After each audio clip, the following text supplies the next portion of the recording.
Baik, selamat pagi, siang, sore, malam. Hari ini saya, Jus Kunento, akan menjelaskan mengenai presentasi jurnal yang sudah saya buat, yaitu Strategic Sourcing terhadap komunitas oil and gas yang terdampak oleh pengaruh eksternal menggunakan metode processing tersebut. Pertama, latar belakang dan tujuannya. Nah, pada dasarnya supply chain di oil and gas merupakan hal yang kecil dan kritis, dikarenakan dalam melakukan pengadaan barang hingga mendapatkan profit dari penjualan tersebut memiliki rentang waktu yang lama. Seperti pengadaan barangnya, melakukan proses tendering, melakukan proyeknya, pengadaan drilling, dan juga hal lainnya, lalu mengekstraksi, memproses hingga akhirnya menjual produk tersebut, baik dengan import maupun ekspor, itu memiliki rentang waktu yang lama. Nah, dalam rentang waktu tersebut, komunitas dapat mudah untuk terdampak oleh pengaruh-pengaruh eksternal dalam harganya. Hal ini meliputi ada 4 aspek, yaitu dari proses tingkat inflasi, kenaikan suku bunga, fluktuasi penukaran nilai mata uang, dan juga fluktuasi dari harga oil and gas. Nah, seperti contohnya adalah pada diagram berikut yang menunjukkan fluktuasi pada tahun 2022 dari Januari hingga Desember. Nah, tujuan dari melakukan penelitian ini ada 3, yaitu adalah pertama untuk memahami supply chain di industri oil and gas. Yang kedua adalah untuk mengidentifikasi komunitas apa saja sih yang paling terdampak oleh price sensitivity. Dan yang terakhir adalah untuk mengidentifikasi supply dan demand power, sehingga dapat menentukan strategi-strategi yang dapat digunakan oleh perusahaan dalam melakukan pengadaan pada komunitas tersebut yang paling terdampak. Baik, selanjutnya merupakan metode yang digunakan untuk mengoleksi dan mengumpulkan data. Nah, dalam jurnal ini melakukan flowchart dengan flowchart sebagai berikut, dari dilakukan field study, literature study, problem identification, problem definition, data collection, analysis, dan juga conclusion.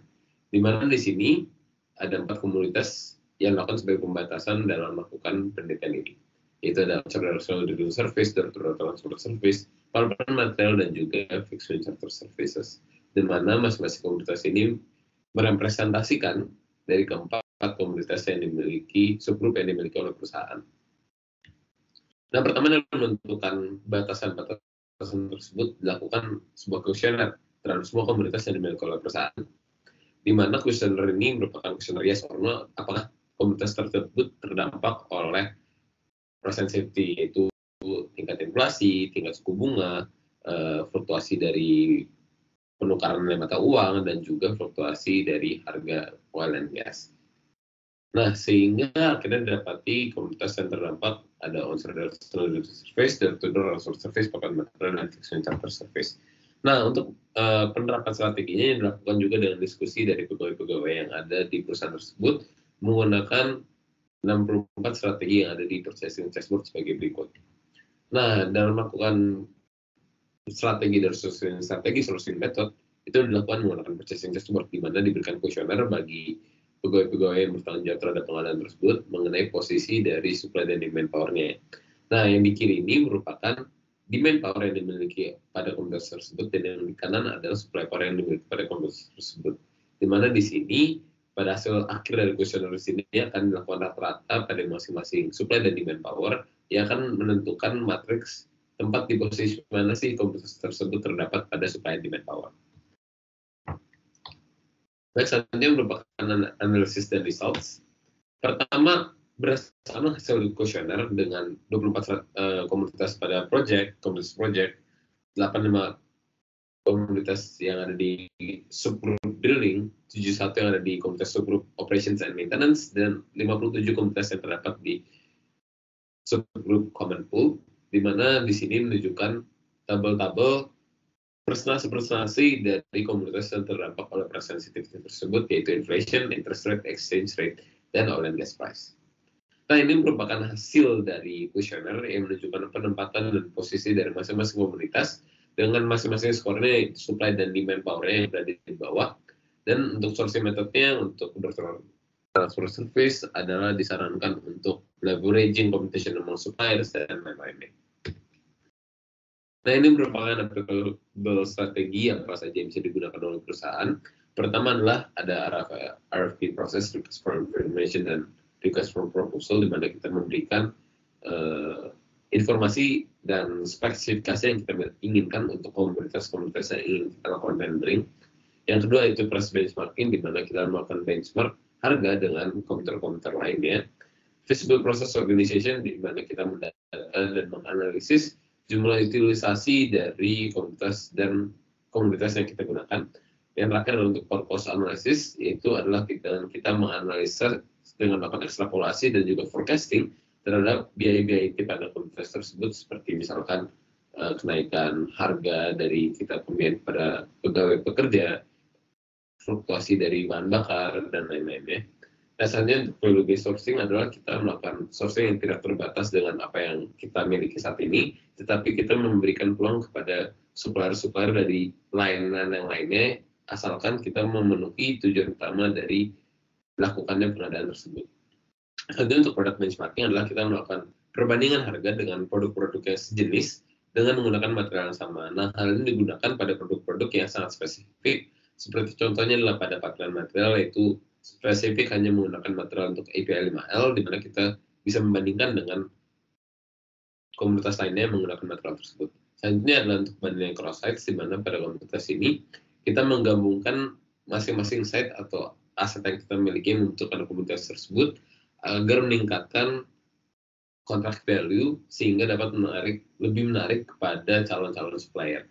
Nah, selanjutnya untuk sourcing community, apabila pada banding proses itu adalah kita menggabungkan yang ada di dalam perusahaan kita. Untuk sourcing community kita bergabung dengan perusahaan-perusahaan lainnya. Nah, hal ini bertujuan untuk komunitas-komunitas yang sangat amat niche dan spesifik sehingga dapat lebih menarik kepada supplier-supplier yang ingin kita tuju. Yang kedua adalah strategic alliance, di mana kita memberikan kontrak dengan jangka waktu yang panjang kepada supplier yang sudah kita percaya.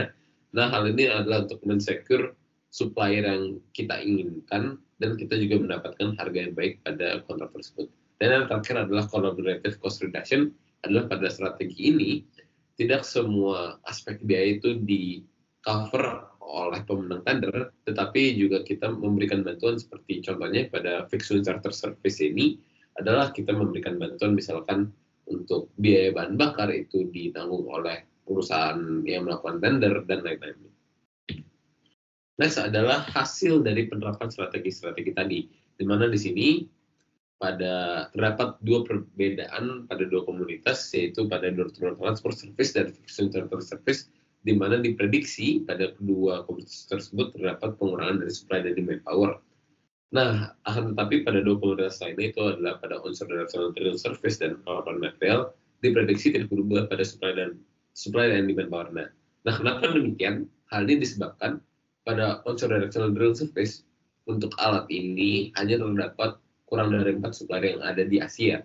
Nah, hal ini berakibatkan tidak adanya hal yang bisa kita lakukan untuk merubah supply dan demand power-nya. Akan tetapi kita dapat mengkapitalisasi strategi yang kita gunakan seperti melakukan banding cross sites dan lain-lainnya.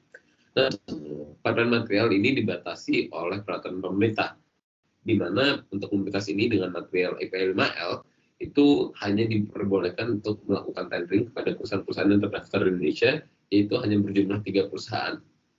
Sehingga kita dapat menggunakan strategi-strategi lainnya dalam melakukan pengadaan. Baik, selanjutnya adalah konklusi dari dilakukannya penelitian ini. Ada 3. Supply chain management pada oil and gas merupakan bagian kecil tapi kritis. Nah, kenapa demikian? Karena pada perusahaan ini, hampir semua prosesnya itu dilakukan dengan pengadaan. Seperti dalam melakukan pengeboran dan lain-lainnya, itu kita melakukan pengadaan dan tendering kepada outsourcing atau third party untuk melakukan proyek tersebut.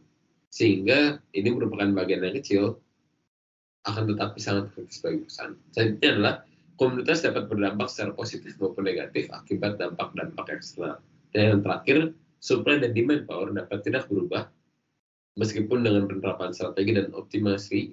Hal ini disebabkan karena adanya hambatan eksternal yang meliputi keterbatasan alat maupun hambatan dari pemerintah. Baik, sekian saja presentasi dari saya. Kurang lebihnya mohon maaf dan terima kasih.